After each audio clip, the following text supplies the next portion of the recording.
Good evening, everyone. You're listening to Democracy Watch, the News Collective's weekly news report, bringing you alternative and undercovered current affairs coverage from Vancouver and the Lower Mainland. I'm Lakshmi Sadhu. I'm Max Newman. I'm Milena Carrasco. I'm Arman Raina. I'm Hannah Toms. And it's Thursday, June 6th at 5 o'clock p.m. We're broadcasting from UBC's Vancouver campus on the ancestral, traditional, and unceded territories of the Hunkaminam-speaking Musqueam people. On today's show, we are going to be talking about the controversies surrounding the results of the Missing and Murdered Indigenous Women Report, as well as an incident of racial profiling of a black student, and invited speaker from Acadia University at UBC's ongoing Humanities and Social Sciences conference. We also have a piece about the Iftaar gathering on UBC Farm, which Arman attended last Friday. If we're lucky, we'll also be able to sneak in Hannah's interesting piece from last week about Colonial street names in Vancouver.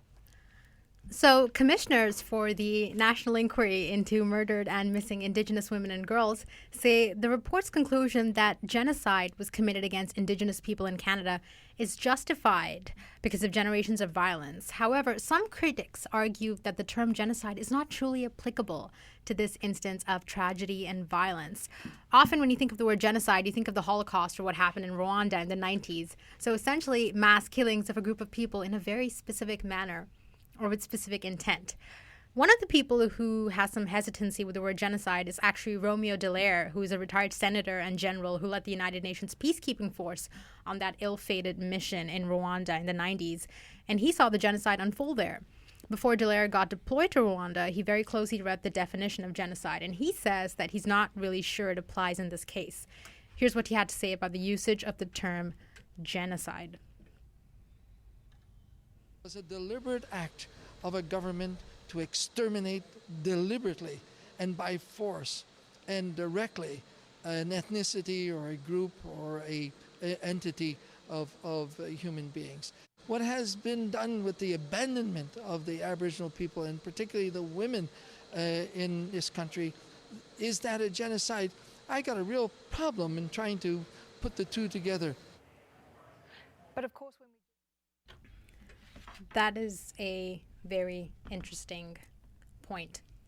Another point of controversy is the Gladue principle. It's a principle used in the Canadian legal system to give a lighter sentence to Indigenous peoples because of the intergenerational trauma they have experienced, and which has caused a tremendous amount of grief and toxic patterns of reaction that come with it.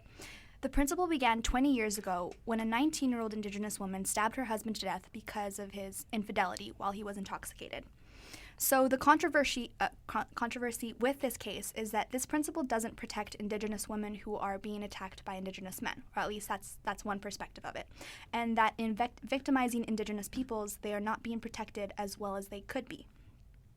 So I kind of just want to open it up to you guys. I mean, do you guys think that the Gladue principle is addressing the root of the problem? And how might this maybe connect with the recent report of the Missing and Murdered Indigenous Women's Report? This semester, I'm a student at UBC, here at UBC, and this semester just gone, I took a course in criminology. It was a sociology of crime course, and we learned a lot about the liberal perspective of criminology, which is a perspective of criminology that believes that punishment is, the most predominantly used form of punishment in our criminal justice system here in Canada and most of the Western world is imprisonment. And the liberal principle states that imprisonment as a form of punishment does not address any of the root causes that cause crime. In fact, it usually breeds crime because, imprisoning people means that they don't have access to, most of the time they don't have access to resources or services that can actually reform them as members of society and mean that when they leave prison and become reintegrated into society, they can be functional members of society and succeed.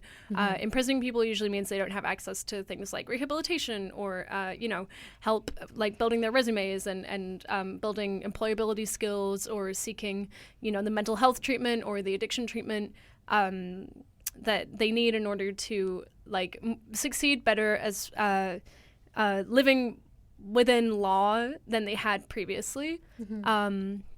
So, I mean, I support the GLADU principle because usually it means lighter sentences or alternatives to imprisonment, like, halfway houses, or not halfway houses. I forget the name, but I think they are called halfway houses. Yeah.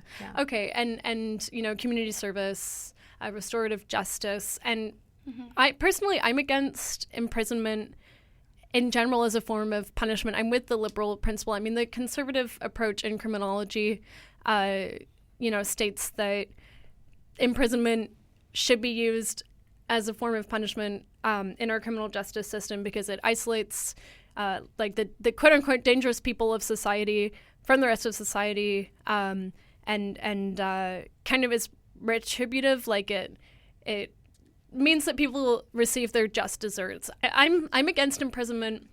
I'm more with the liberal, much more with the liberal approach to criminology. I agree with that perspective that imprisonment, if anything, it is worse for society and for the people it is aimed to punish. So yeah, I'm with the GLADU principle. I don't think imprisonment should be used as a criminal justice strategy, only extremely for the most extreme cases of someone actually being dangerous to society. But yeah, I'm for restorative justice or community service or rehabilitation, mental health services for criminals. And those are all good points. But do you think there's some kind of I feel like there's a point of contention there with it kind of mitigating overrepresentation of Indigenous people in prison systems, but then also somehow letting Indigenous perpetrators get away with lighter sentences when it's an Indigenous woman in question. And that's one of the things that has been coming out of the Missing and Murdered Indigenous Women report. Yeah, I mean, I can't. I don't think I really have the authority to comment on that. I mean, I just kind of stated what I learned in my criminology class. I didn't learn about this particular side of it. Is that further victimizing Indigenous women rather than trying to give them an alternative to imprisonment, because Indigenous people and Indigenous women in particular are vastly overrepresented in our prison system. Again, I'm not Indigenous, I'm white. I feel like I don't have the knowledge or the experience to really comment on this issue. But yeah, those are really good points. One thing to keep in mind is that it's not necessary that the GLADU principle results in lighter sentences for Indigenous perpetrators. It's just something that the report stated that there should be looked into, because the reality is Indigenous people are overrepresented, even though the GLADU principle exists today. And it's been existing for the past 20 years. Yeah. So, and also what the GLADU principle actually just requires is that a report is made that takes into account the social context of the perpetrator when doing sentencing. And I think it's often the case even for non-Indigenous people that their social context is also taken into account. And I think that just the report, because maybe the judge who's sentencing them may not have that awareness, it kind of forces them, in the case of Indigenous people, to go the extra step of officiating it into a report, but does not necessitate that they'll get lighter sentences. And I think that's one thing to keep in mind.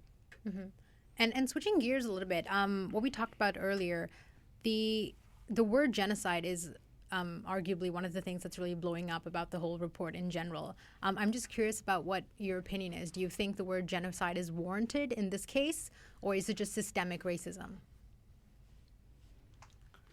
I mean, I agree with what people who are for labeling this issue as genocide are, the reasons why they're behind it, because it'll give that, using that term, we hope will give that sense of urgency to local, provincial, and the federal government to treat it as an emergency, which it is. And, Indigenous women have been going missing and murdered at such a higher rate than non-Indigenous people and non-Indigenous women. It's it's been happening for so long, and it's time that it's treated more urgently and as more of an emergency than it is. So I agree with that side of calling it genocide. But then, I don't know, I guess maybe it doesn't meet the technical definition of genocide, like that man was saying in that video. But I agree with the reasons why they want to call it a genocide. I think that word does have the urgency behind it, the urgency with which this issue should be treated and should have started to be treated a really long time ago. I agree. I think that if we need to label it as genocide for people to listen, I mean, then so be it. Or, I don't know, then that's what it should be. I mean, now we're seeing reports from, Amnesty International, and it's finally gone on the global scale because of this word. So whether this word ends up being, I don't know, codified in our law books and in our history books in Canada, I think that, we just have to recognize this with the severity that it is. And yeah, I don't know what else to... And Pete Fry had some very interesting things to say about how we can bring... So the report had a lot of solutions on a federal level, and Pete Fry had some interesting things to say about how we can bring it down to a more provincial level in terms of safeguarding the rights of Indigenous women and girls. And we'll take a listen to what he had to say right after a short break for some PSAs and ads. Listeners, there'll be more from Democracy Watch right after this short break. Stay tuned to CITR Radio at 101.9 FM. We'll be right back. To understand more about fashion, we asked CITR student executive and fashion expert Jonathan Q what fashion means to him. It's just aesthetically something that's so ostentatious. Typically. I mean, because of course, it's also, when you say fashion, I think people are talking explicitly about consumerism, as opposed to someone who buys let's say someone buys a If you really want to know more about fashion, come on down to CITR in the Student Union building of UBC and pick up some of our merchandise à la mode.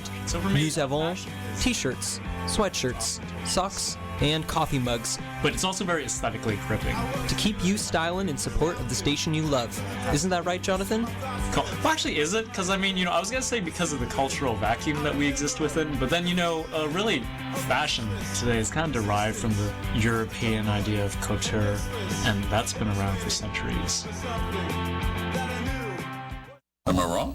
Man, they were nihilists, man. Huh? They kept saying they believe in nothing. Nihilists. Me. The Great Escape from Nihilism, Rediscovering Our Passion in Late Modernity by Dr. Gordon E. Karkner involves a journey out of the prison of contemporary nihilism and into a meaningful life trajectory. Rooted in the work of Canadian premier philosopher Charles Taylor, this book is a relevant read for students and faculty. You can find it at the UBC or Regent bookstores. Who's the f***ing nihilist around here, you bunch of f***ing crybabies?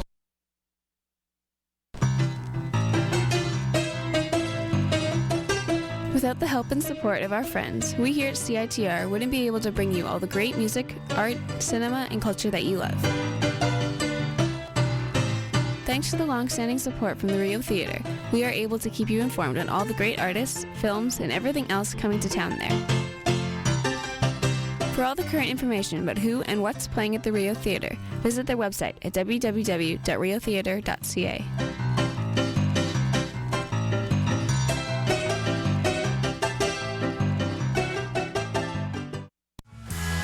Discorder Magazine has been supporting local music for over 30 years. Thanks to the long-term support of the Rickshaw Theatre, Discorder lives.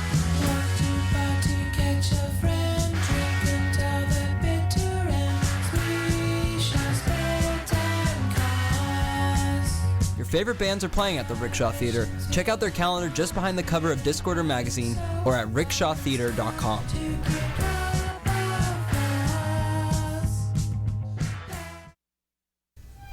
To understand more about fashion, we asked CITR student executive and fashion expert Jonathan Q what fashion means to him. It's just aesthetically something that's so ostentatious. Typically. I mean, because of course, it's also, when you say fashion, I think people are talking explicitly about consumerism, as opposed to someone who buys let's say someone buys a And we're back. You're listening to Democracy Watch on CITR Radio at 101.9 FM. And before the break, we were talking about the Missing and Murdered Indigenous Women's Report, the controversy surrounding the Gladue principle and the term genocide, and how problematic that is. So a lot of the solutions from the report are on a federal level, and Pete Fry has quite a couple of solutions to offer on a more provincial level. Here is what he had to say. And a little credit, this is from CBC's early edition with Stephen Quinn.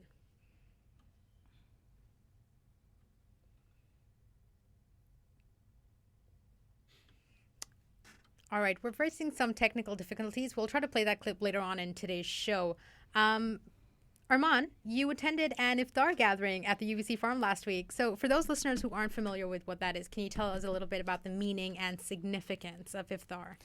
Yeah, so in the Islamic faith during the month of Ramadan, Iftar, when Muslims fast, Iftar is the evening meal that takes place after sunset that breaks the daily fast.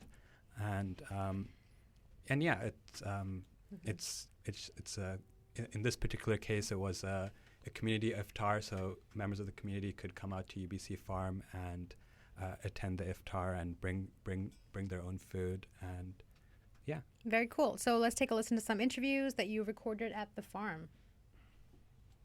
On a farm tour, let's gather in a circle. If you're waiting for friends or would like to otherwise hang out in the greenhouse and opt out of the farm tour, please feel free to do so, and we will regroup there. Yeah. Do you want to start the circle? It seems like we have more people than I realized. Yeah. Cool. My name is Chi, and I grew up in Vancouver, and I was in the Land and Food Systems faculty. It is now called Land and Food Systems, not agriculture. To more holistically think about land and food systems. Yeah, so that, and then I inherited these stories from being the site manager in this space, and talking to a lot of people that would pass by that would still come to our farmers market today. And so that's a really key part for us to depart from this space from. So how do you see the connection between this event about Ramadan and nature and the farm? Mm-hmm. Would you see any connections between the two? Well, I think the thing that comes up to my mind is the spiritual part. So this is a month of giving and doing more acts of kindness and charity, and at the same time being out in nature, seeing how actually the nature is kind of like giving us back, and having this moment to get disconnected from everything that's in the big city kind of like makes you calmer and kind of like contemplate and appreciate more of what you have in life. So I think these two go hand in hand together. Awesome. So how do you see the connections between Iftar and being on a farm with nature, if any? We're all doing chicken. Well, I would say that it would be. That's a good question. There is inherently a material aspect to fasting and to Ramadan, and Iftar is when we break our fast, when we finally are able to say, as we have removed ourselves from sustaining ourselves materially, how do we then reconnect to being to material sustenance again? And that's I think one of the connections that one can make with being on a farm. Reconnecting to once again taking in material sustenance, once again understanding where this material sustenance comes from, and then ultimately being grateful for it. That would be my answer. Hi. Hi. How did you like can you tell us a bit about what's your name and how do you like the farm tour? Well, my name is Dimba, and what I liked about the farm tour is I get to learn about a lot of different stuff.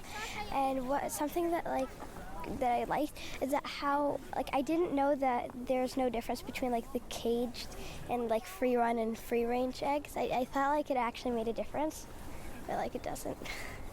And so do you know which type of eggs you used to get at home? Well, what eggs did we used to get at home? Free run. So are you not going to get those anymore? Probably. And how old are you? 11. And have you been to the UBC farm before? Yeah, I've been to it in a spring break camp and I think maybe a field trip. Oh yeah? And do you like it here? Yeah. It's really What do you like about the farm? Well, it just feels earthy. I don't know how to explain it. And It's really nice. And do you like today is this month is Ramadan, right? Yeah. And do you think it's a good idea to have an iftar at a farm? Yeah, it's like a nice idea. I don't know how to explain it. Why do you think it's a good idea? I don't know how. It just feels like it's a good idea. Okay. That sounds really weird. Tell me a bit about yourself and how did you and your friend end up here? Find out about this event. Well, I found out about this event through my friend. And I visited UBC Farm before, so I was excited to go back. I was kind of going into it without kind of knowing too much about the tour and what was going on, but I feel like I'm learning a lot, so I'm enjoying it. And do you see any connections between, the celebration of Ramadan or the celebration of Iftar and it taking place on a farm? I guess I don't know if maybe you should you want to speak a little bit more to that. Well, I think it's a time for reflection, and I think it's really nice to be connected to the land and think about where the food we eat comes from and just be grateful for that and think about all the steps in that process and be more conscious about where your food comes. Yeah. I heard about the event from a friend, and I was really interested because I have a passion for food, nutrition, and sustainable farming, and I'd never been here, but I had a hunch that it would be a beautiful place, and it's just an amazing place. So a beautiful mix, I think, of academia coming together with people who just are interested in growing food and having sustainable systems and caring for our environment. We've just had a tour, and it's an amazing place. It's an amazing place with all sorts of things growing, the bees, the chickens, and I think really, really intelligent, thoughtful people putting together a system that works together. So we're enjoying our evening. And do you see any connection between the iftar and it being on a farm? Do you see any significance to that?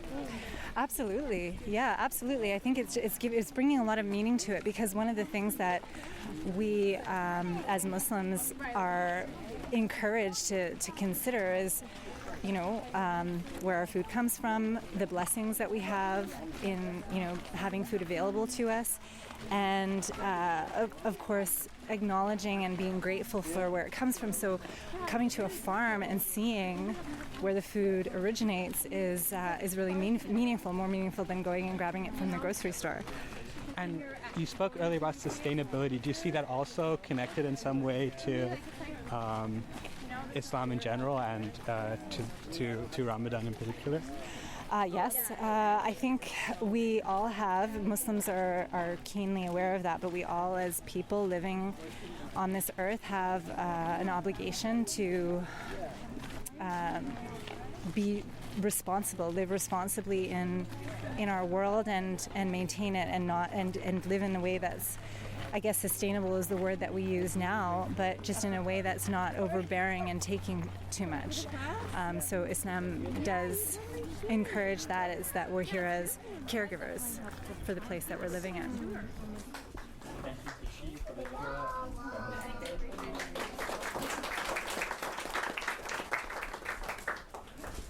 Allahu Akbar, Allahu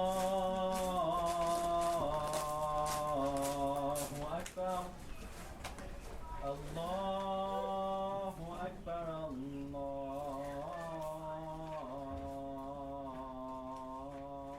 Akbar, Ashhadu an la. Very cool. I think we can all agree that the 11-year-old was hands down the best interviewee. So, Arman, what made you interested in this particular iftar at the UBC farm? Yeah, I'll get into that in a second. First of all, with the 11-year-old, one thing she said is that she actually is coming to UBC to do radio training on a summer camp. So the circle completes, right? Wow. But yeah, I got interested in this because it was a community iftar. I'd been to one last year, and it was a really interesting event. I knew that preservation of nature plays an important role in the Islamic faith, and I just wanted to see, how that is unpacked at this event, and it was really interesting. Did you go with friends? Yeah, I went with my family, actually. Cool. And you're Hindu, though? Yeah. Interesting. Well, it's always good to learn about other religions. How's the food? It was really good. Can I ask what they had? It was because this time it was more potluck, so there was a really diversity of food. Like there was some Indian food, there was some Middle Eastern food, there was some very Vancouver food. There was a lot of there's a huge salad, spinach salad, because there's a lot of spinach that the farm had, that extra spinach. So a lot of vegetarian options. Gotta get your greens in. Gotta get your iron in. Oh yeah. Well, moving on from greens. This last Sunday, June 2nd, right here on campus at the UBC Conference for Humanities and Social Sciences. For anybody listening out in the nest there, they're right. I think the conference sits on the first and second floor. Shelby McPhee, a black student from the Black Canadian Students Association, was actually racially profiled and accused of stealing a laptop at the conference. So, for a little backstory, Shelby McPhee is a very accomplished political science student from Nova Scotia who goes to Acadia University. It was his second time being invited to the conference, but his first time actually attending. And while reading his experience in an open letter that he wrote, left a really bitter taste in my mouth and honestly in the pit of my stomach. So I reached out to him for an interview, but unfortunately he was not able to meet this week. But if we're lucky, tune in next week to hear a one-on-one with Shelby to hear more on his story. But here in an open letter to the Federation of Humanities and Social Sciences, he describes how, allegedly, he was walking around the conference with his other white male colleague when he noticed that two other white male attendees had begun to follow them and then started to take pictures. So after this, Shelby just kind of went over to the volunteer booth and asked the men what was going on. And one of them told him that he recognized his colleague, the white male, from earlier in that day, but not Shelby. And he also notes that this was despite the fact that Shelby had an ID lanyard and was holding all of his documents for his presentation, while his friend was not. It was then when the man accused Shelby of stealing his laptop and proceeded to call the RCMP. Shelby then voluntarily waited for the RCMP, was publicly detained, interrogated, and had his bag searched by the RCMP. He produced not 2, but 3 pieces of valid ID and was finally let go by the RCMP because they had insufficient evidence and proof that he had stolen anything. In the open letter, Shelby also asks the Conference for Humanities and Social Sciences 2 very specific things, 2 calls for action. Number 1, the immediate expulsion of the 2 attendees who had racially profiled and called the police on him falsely. And number 2, a statement from the Federation which clarifies their position on the situation and one which affirms their commitment to creating a safe and diverse environment for all. It's also important to mention that all 3 things that those 2 attendees allegedly did, stalk, harass, and take pictures of others without their consent, goes directly against the UBC Code of Conduct, which ensures, quote, a safe, respectable, and collegial experience, end quote. This is completely disheartening to hear. As a proud UBC student majoring in political science, I don't know, when I heard of this or saw this, I think the first media post I saw on it was from Van City Buzz, and I saw it on my feed, and I was completely disheartened. I'm really hoping that, I think I was in contact with Shelby McPhee on Facebook, and I think we'll be able to schedule an interview earlier next week. So yeah, I don't know. I'm just going to open it up there. Thoughts, feelings? That's really messed up, that they just like see a black guy and they're like, okay, that guy stole my laptop. That's like super messed up. I don't know how you could do that. I don't have much more to say about it. I mean, I don't know if this is an unpopular opinion, but I'm not really that surprised that it took place at UBC on a university campus or at a social sciences and humanities conference. To me, that's not that shocking. I think there's a lot of subtle racism, or kind of there's a lot of the academic experience is rooted in systems of oppression and colonialism. So it's not shocking to me that something like this would happen. Online, I actually found the code of conduct.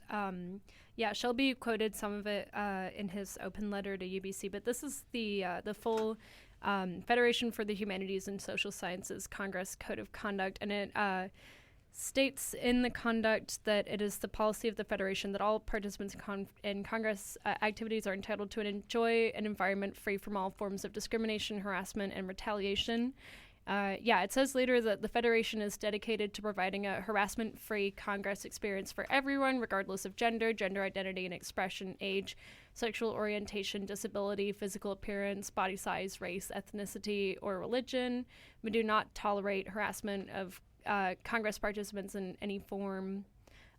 So, I mean, clearly those two attendees who racially profiled Shelby were guilty of doing all of the above.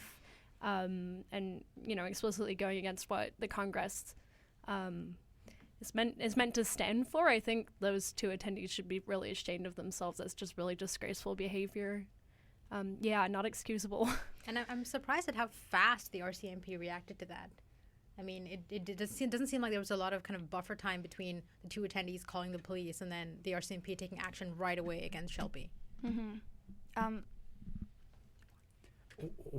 That's what makes it disturbing to me, because I think one thing people have to keep in mind when you call the police on someone of color is that the police oftentimes has their own institutional discrimination that they're going to bring and act with a huge amount of severity to even the accusation of a very petty crime. So that's what makes it particularly disturbing behavior. And I mean, you also have to think about the fact that he was publicly detained. All of this was public in front of, I'm guessing, a lot of people, in front of a lot of volunteers who were attending the conference. I mean, I think that not only should we think about those two attendees, although for sure they should be ashamed of themselves, but also the volunteers who witnessed that and who didn't, at least from all the things that I've read and Shelby has said, no one stood up for him. No one was there. And I think that, silence is just as bad, if not worse, than saying something negative about this or being racist. Yeah, and this is where the conversation about being an ally comes in, because you can have all the theoretical or even verbal discourse about how to decolonize daily spaces and how academia, right? Anti-racism, anti all kinds of bigotry and prejudice. But when push comes to shove, then people get very uncomfortable. When things become too real, when there's actually a very questionable incident happening in front of you, all of a sudden people just step back. And I've seen this happen in, even in my own department.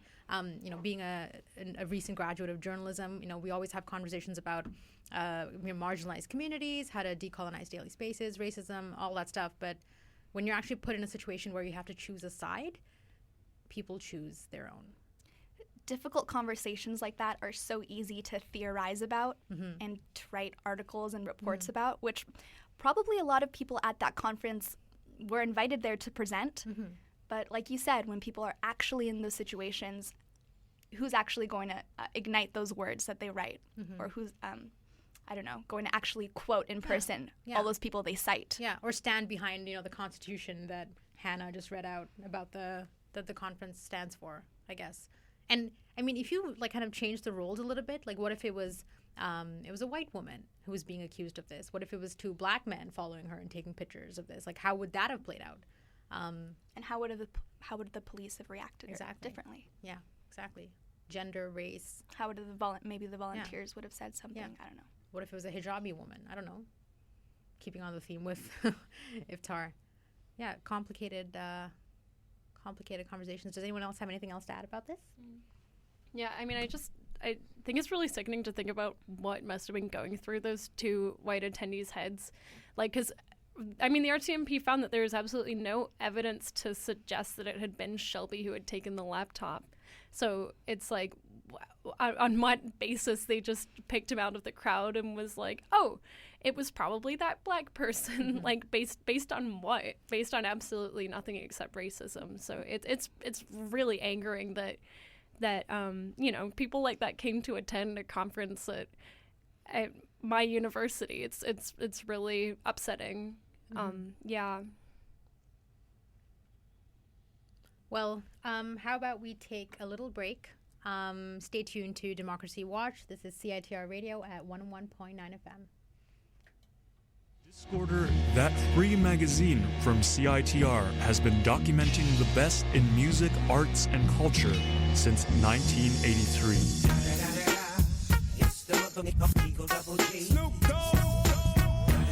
Let's see what one man of prestige has to say about Discorder. What up, though? This is Big Snoop Dogg, and I fucks with Discorder magazine. How about that? Smoke weed every day. Pick up a copy around Vancouver or f*** with Discorder online at discorder.ca. LGBTQ2I Night is a positive space for folks to learn about bike maintenance in a relaxed environment led by queer mechanics and volunteers. It takes place on the fourth Wednesday of every month at the Bike Kitchen on UBC's campus. Bring your own bike and fix them with our tools, come with questions and ask away, or learn by watching other folks work on their bikes. Beginners are always welcome. This event is entirely free to attend and there will be free pizza. For more information, visit bikecoop.ca.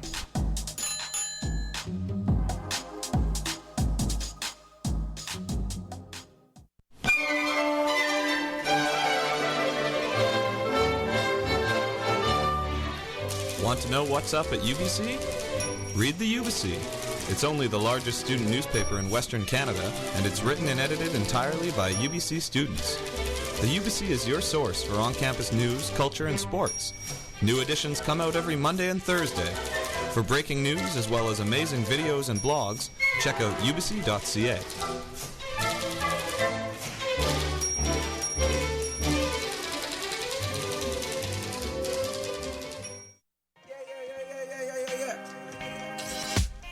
The annual Sled Island Music and Arts Festival returns to Calgary from June 19th to 23rd, 2019. Discover over 250 bands, comedy, film, and art in more than 30 venues across the city. This year's festival features guest curator Julian Baker, acclaimed indie pop artist Japanese Breakfast, the incomparable hip-hop stylings of Rhapsody, experimental noise rapper JPEG Mafia, subversive hip-hop artist Leaf, raspy indie folk favorites Hop Along, anthemic grunge rockers Bully, and over 180 more artists still to be announced. To see the current lineup and to get your festival pass, visit sledisland.com. Welcome back. You're listening to Democracy Watch on CITR Radio at 101.9 FM. Sorry, Max, Arman, and Milena are hilarious during these little ad breaks. It's really hard Can't to help it. Yeah, keep myself together.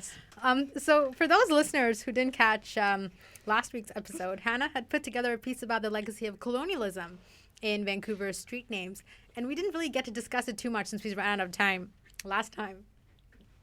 So Hannah, we're going to jump into your piece once again. Why don't you set the stage for our listeners? Oh, sure. So my inspiration for this piece was an article by Emma Rennertz called "Oh No, My Street's Named After a Racist" that was published in the Tyee on May 23rd. It centers on an Indigenous woman by the name of Jessie Lawyer, who discovered recently that Trutch Street, the street that she lives on, is named after Joseph Trutch, a very racist political figure in British Columbia's history. Outrageously, Trutch is not unique in having his legacy honored in our city to this day through his name representing a public space. Many other racist old white guys who held political positions during the 19th century are the namesakes of streets, parks, and buildings in Vancouver, like Wilfrid Laurier, John A. MacDonald, Frederick Seymour. The list goes on. So for this piece, I chose to focus in particular on John Robson, for whom Robson Street is named. In the early 1870s, while a member of BC's Legislative Assembly, Robson proposed an amendment to BC's voting laws to disenfranchise Indigenous and Chinese people, which was passed in 1874. Around that time, he was among the first politicians to support the Chinese head tax, a discriminatory policy charging an expensive fee for Chinese people wanting to move to Canada, which became law in 1885 under the Chinese Immigration Act. After he became Premier of BC in 1889, Robson expanded the reserve system across the province in order to force Indigenous people from their land, which he then made available to white European settlers instead. So last week I stood at the corner of Robson and Homer Street and shared this information about John Robson with passers-by. I then asked these individuals to share their thoughts on learning who this iconic Vancouver street is named after. Change the names. That's what I'm hoping for. I have no problem with them changing the name. At the same time, do I feel like there's better uses of civil servants' times? Yes. I think we need to be as inclusive as possible. We need to look at the balance. Okay, it's pretty obvious that there's so many more things are named after men. So many more historical stories are recorded about men and the things that they do. This is one of the things that we can change. And also, the Indigenous people who populated this land and made such incredible contributions to what we now enjoy in Vancouver need to be recognized as well. I think there should be a lot more historical Indigenous names on the signs around here. And probably, the Chinese community was a huge part in building this city, so obviously they should get some credit for it too. Personally, I don't really care for them to be dedicating it towards First Nations or Indigenous communities. It has nothing to do with being pro or anti-Indigenous culture. I understand why it is that we remember and learn and educate ourselves on atrocities or issues that were committed in the past. Personally, my family moved here in 1912. We were Irish, we were persecuted. That's why we ended up leaving Ireland. But you're living on stolen land, stolen from Indigenous people, right? Sure, but all land's stolen. The Roman Empire stole a shit ton of land too. And presumably every empire before that was also stealing land. I'm not saying that it's the right thing to do, but it seems like most culture that has existed from the dawn of humankind, shall we say, it's all born out of egregious acts. I've been doing research trying to educate myself about truth and reconciliation and what I can do as a settler ancestor, but I am trying to forward the more people are educated about this, because it totally changes your views about our city and what our responsibilities are. I'm asking myself all the time, what is my responsibility now? I'm 65 years old. I'm interested in reconciliation, but we need to work really hard on understanding the truth of our history, our Canadian history. I don't necessarily think that naming streets or squares or public spaces in the name of Indigenous individuals is really counteracting that. I think that that's kind of just apology politics. I think that it would be better to name it after someone who has had an influence on the contemporary society. So you don't think that Indigenous people have a influence on contemporary society is what you're saying? No, I don't want to put words in your mouth. No, I appreciate that. That's a good question. I think that they do, but I think if you were to look at individuals who've had massive impacts in BC or Vancouver, I don't know if David Suzuki's from Vancouver. I think that would make sense to honor someone like him, or artists, public servants. Yeah, see, I don't even know who you would name it after. I just don't know who's had a positive impact on Vancouver lately. We need to not alienate the people who are going to be really reactionary to these ideas, because as a human being, I know that old habits are hard to change, and people get really upset when they don't really understand necessarily why we're doing this, and if it happens really quickly, it could lead to some reactionary voting, which I'm really scared of too. I do see that there is good value in honoring individuals who've aided Vancouver in contemporary times. And I think that just as they did in the 1800s, honoring someone from what would be then contemporary times, it makes sense to do that now. What about a contemporary Indigenous figure? If it's easily pronounceable then and readable, then I'm all for it. Pronounceable and readable for you as a white guy? or white girl, or Asian individual. I mean, What about an Indigenous person? Yeah, that's a good question. I would have to say that because they are in the minority and the majority of them speak an English tongue and not necessarily a native for the bulk of their communication, it would make more sense to do so with an English name.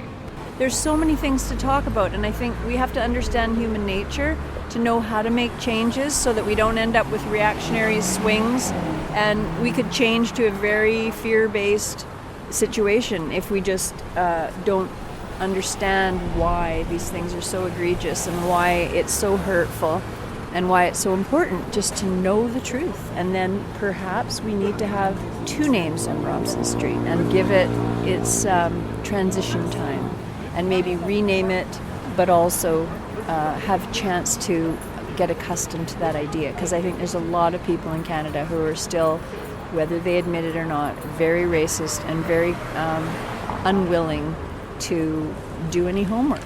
I'm French, and in France there was a discussion about l'avenue de la Grande Armée, which literally translates to avenue of the Great Army, the Grand Army, the Big Army. And what that makes reference to is the time that France had an army so big it went around pillaging and destroying half of Europe. And to call it the Great Army, what have you, it's not named after a man, it's reminiscent of an era.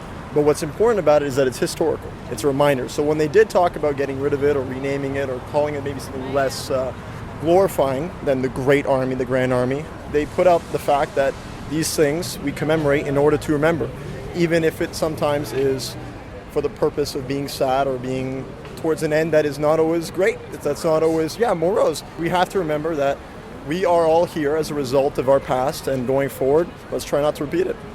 I mean, I think a lot of the debate around that is I think everyone agrees that atrocities, should be remembered in order that we hope that history doesn't repeat itself. Yeah. But then it's for example, does that street sign belong out in the open? Because usually, I don't know, things like statues or street names or parks, it's seen as kind of a celebration of that event or that person and their legacy. So does that street sign belong in the center of a square, or does it belong in a museum? I think that's up for the public to decide. I mean, if we were to just circle back around to naming streets or squares after individuals within the Indigenous community, presumably Indigenous communities were also at war and also committed egregious acts. I mean, scalping was invented by Indigenous individuals, or slavery preceded us by several thousand years. Well, no, exactly. I mean, so I'm not denying the fact that white people have done shitty stuff in the past, but we aren't the only individuals who have done shitty stuff in the past. I think that the smarter play is to focus on what people are doing now that is of good value to society and honoring those individuals. The only way we can progress in society is if we continue to learn from our mistakes. And I don't think erasing them is necessarily right, but I certainly don't think we should reward people by having their names on things. And ultimately, if you need 75% and 75% are okay with it, then you've got your your popular demand, you've got your democracy that works right there. That is interesting. So, Hannah, I'm curious about your experiences. Your experience, kind of, doing the streeter. What did you think of the responses? I was really blown away by what one of the speakers that you just heard was saying. The lady who said she was 65, a white settler ancestor, trying to inform herself on, what she can do as a white settler ancestor to embrace truth and reconciliation. She shared something very interesting, very tragic with me. She said that her ancestors were from England and Ireland, I believe she said, and had come over the early 1900s, I think, 1912 or sometime in the 1910s.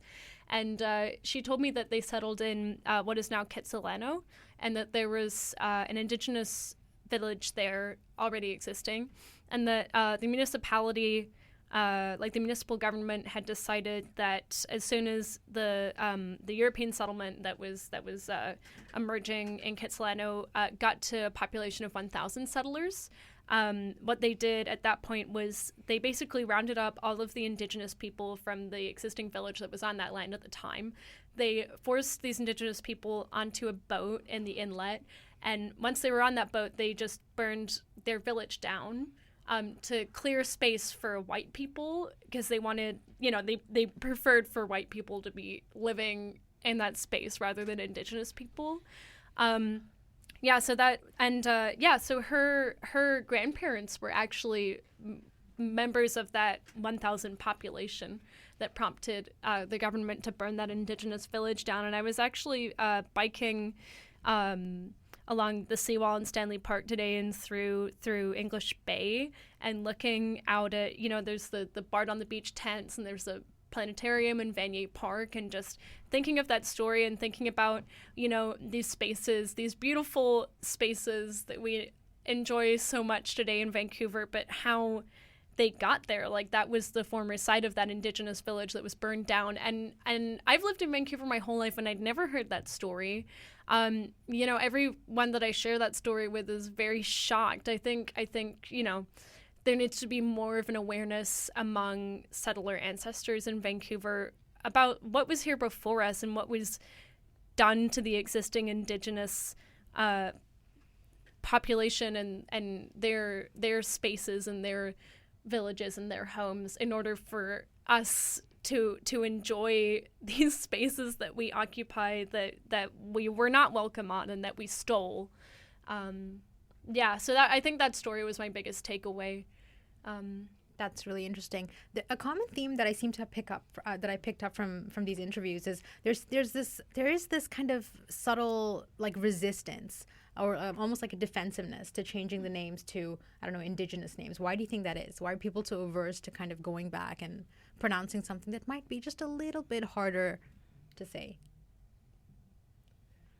That same lady I was talking about, she brought up a really important point, I think. I'm all for changing the names.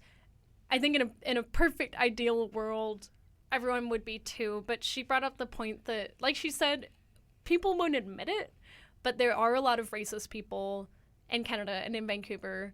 UBC. And UBC, yeah, absolutely. As we heard in the last segment. And who would take offense to the name being changed from what it currently is, Robson Street, after just such a horrible racist figure, and that, would take offense and wouldn't welcome the change. And as much as I wish that those people who would be opposed to it could just be irrelevant, we live in a democracy, and those people, have control over what happens to our city. And the point that lady brought up was that changing. Can I just interrupt you real fast? Oh, there? absolutely. I think it's true, but also funny that you said we live in a democracy and those people have most of the control over what happens in the city. Well, I don't know, maybe not most of the control, but they have the right to vote, and what that lady was saying was that could cause reactionary voting. If something really progressive on a pretty significant scale was done in Vancouver, like changing the names to honor Indigenous people rather than people from 100+ years ago who were just really awful and have such a legacy of racism and colonialism and hurt, there might be a reactionary swing to the right in voting if people are like, I don't like this progressiveness. I liked this street being named after someone racist, and I'm going to vote conservative for that reason. That is something I'm scared of. Change. It's people hear that word and it sends shivers down their spine. Oh, absolutely. Yeah, I absolutely. find it I don't know, it kind of reminded me of the whole inconvenience with names.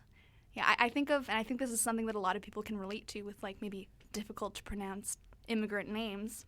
My name is Milena, and I'm sure you can insert that with anyone else's name who's kind of not white or difficult to pronounce or not white, not anglicized, not anglicized. Mm-hmm. And I don't know, there's been plenty of times where I've been sitting in the classroom from pre-K to grade 12, and maybe sometimes here when the prof calls your name, where it's oh, that's really hard to say. You know what? I'm just gonna call you Bob. I've literally heard that before. No, I swear, no. Where it's like I find it more with like China. No, I swear, no, like China. No, not with Milena, but like with other names, with like Chinese names. I've literally heard people be like, you know what? I can't say, and I'm not even gonna try to say it, but like because I can't think of a name, but I'm not gonna say that. I'm gonna change it into John or change it into, I don't know, something that my mouth can like pronounce easily. I'm like, okay, that's really cool that you're prioritizing what rolls off the tip of your tongue really nicely. But do I exist for your convenience?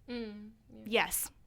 I mean, I don't know, I just find it so funny. It's like, oh, well, that's really hard to pronounce. A lot of your names are kind of like they're kind of hard to pronounce too. They're too easy to pronounce. They're too easy and they don't sound very nice, but I say them anyways. So if you could just try to, just say my name properly, and even just like, if you can't, but like you try, like that's cool. I mean, and I think people who don't have kind of Anglo-Saxon names always have alter egos at Starbucks. I know I do. I've been Amy at Starbucks for the past 10 years of my life. I don't know if you guys know this, but I'm actually a barista, and like I feel so bad whenever that happens. I'm like, no, please, I really want to try to get your name properly because I know, trust me, I know. Yeah. But like, yeah, I totally get that. Yeah, and people have misspelled Amy before too, like AMIE. I don't know. It's like 3 syllables. How do you get that wrong? I don't understand. Can't speak on behalf of barista. And it's not just. I mean, it's not just names like street names or actual names. I mean, you also have schools. You have statues that are named after built after some pretty problematic people. So yeah, like in Vancouver we have the school called Churchill, and I think most people don't think about it. And I think most people in Vancouver think Churchill is a war hero from World War II. And there's so many quotes on Instagram with like his motivational quotes. Yeah, but that may be true from their perspective, but from my perspective and Lakshmi's perspective, as Indians, we grew up, and Churchill was the guy who was heavily involved in the Bengal famine. Lakshmi can give you some quotes about what he said at the time, about what he thought about the situation, and he actively caused it because he prevented the resources coming in there, and he took the food away from the people. And how many people died, Arman? Like approximately in the millions. And even after that, he continued to do everything he could to prevent India from getting their democracy. So, from our perspective, he was a very reprehensible man. But and I think people should have that history when they choose to give places these kind of names. I mean, the only quote I do remember, and this is a direct quote, is he said, "Why hasn't Gandhi died yet?" Which is a very nice thing to say. All the more reason why the school that's named after him should probably reconsider what they're called. Or like, I don't know, something that just came up to my mind is like, if you're going to make a statue and commemorate someone, and you're going to put, that little plaque at the bottom that has their little biography, then, put all of it. Yeah, be completely transparent. Because, I mean, I know that there are, like, people talking about recently with this same topic, well, this person did a bunch of really great things, did a lot of not so great things. Okay, let's put it all down there if you're going to, like, make a statue and let people see that statue and make up their minds how they feel about it. Exactly. Cherry picking is not the way to go. And having said that, we are out of time for today. Thank you so much, everyone, for tuning in. Thank you for listening to Democracy Watch on CITR Radio. Also, remember to subscribe to our podcast, Seeking Office. Up next on CITR is the Spencer Latu Show. Take care, and thanks for listening.